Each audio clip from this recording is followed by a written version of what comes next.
उलमा से अपने आप को जोड़ो। और फिर हमारे पास एक और जवाब आता है नौजवान तबके में। मेरे दोस्त आके मुझसे कहते हैं, यार देखो, जब मैं अगर उनसे कोई बात करूँ ना, ये मौलवी वाली बात कि यार अपने आप को उलमा के साथ बिठाया करो, कुछ माहौल बनाओ अपना, तो वो मुझे आगे क्या कहते हैं, वो कहते हैं कि हमें तो कोई अच्छा मौलवी मिलता नहीं, सारे मुल्क के अंदर जो है ना मौलवी हैं ही ख़राब, कबाड़ किया हुआ उन्होंने पाकिस्तान का। क्या मुझे एक बात बताओ, आपको अच्छी तालीम हासिल करने के लिए अच्छी यूनिवर्सिटी का इंतखाब करते हो, अच्छी यूनिवर्सिटी को चूज़ करते हो, आप दौड़ते हो, भागते हो, मुझे कोई अच्छा टीचर मिल जाए जो मुझे ये अलजेब्रा या ट्रिग्नोमेट्री जो है हमें समझा दे, उसके लिए आप लोग भागते हो। आपके वालिदैन आपकी ट्यूशन्स रखते हैं 6,000 रुपीज़ देकर, और आप लोग दीन के मामले में जब आते हो तो आपको मौलवी नहीं मिलता पूरे पाकिस्तान में। यही हाल इंडिया के साथ भी, यही हाल बांग्लादेश में। सीरियसली ये तीन जो मुल्क है ना, आवे का आवा बिगड़ा हुआ है इन तीन मुल्कों का।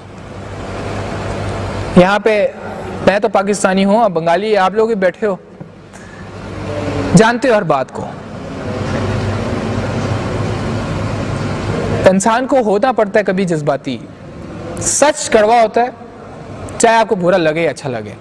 जैसे मैंने पिछले सेशन में बात की थी अपनी मेहंदी के बारे में और शादी के बारे में, कि वो लड़की की वो वीडियोस बना रहा होता है, ऊपर से जो नीचे से, दाएं से बाएं से, जहाँ से उसको जिस एंगल से वो तस्वीरें उसने खींचनी है, वो लड़की औरतों की तस्वीरें खींचता है। और मर्द, वो शर्म नहीं आती उस बंदे को, हया नहीं आती उसको कि वो औरत जो तुम्हारा लिबास है। सूरह बकरा में कुरान शरीफ में अल्लाह ताला फरमा रहे हैं कि मर्द और औरत एक दूसरे का लिबास है, वो तुम्हारी लिबास है, तुम उसके लिबास हो, तो तीसरा मर्द क्यों आके उसकी खूबसूरती को देखे? तुम्हें ये शर्म आनी चाहिए। कल को तुम्हारी बहन हो इसकी जगह पर, हम लोगों में तो भाई बहनों को ज़्यादा प्रेफरेंस दी जाती है, यही तो एक बन गया। बीवी जो है उसको हर बुराई बीवी में नज़र आती है, बहन में वही बुराई भी होगी तो हमें बुराई नहीं लगती वो। और सबसे बड़ी बात है कि हमें अपनी बुराई नहीं लगती, हम दूसरों की नुक्ताचीनी करते हैं। हमें दूसरों में हर बुराई वही नज़र आएगी जो हमारे अंदर भी होती है। हम 4 दिन नमाज अदा कर लें और 5वें दिन हमने 4 दिन हम नमाज अदा कर लें, हमने पूरे महीने नमाज अदा ना की हो, पहले हमने कभी नमाज ही ना अदा की हो, 4 दिन हम नमाज अदा कर लें, शैतान इतना खबीस है, तुम्हारे दिमागों में वो आके डालता है, यार देखो मैं तो नमाज पढ़ा हूँ, तुम्हारा दोस्त नमाज नहीं पढ़ता, तुम कितने अच्छे हो, तुम कितने नेक हो।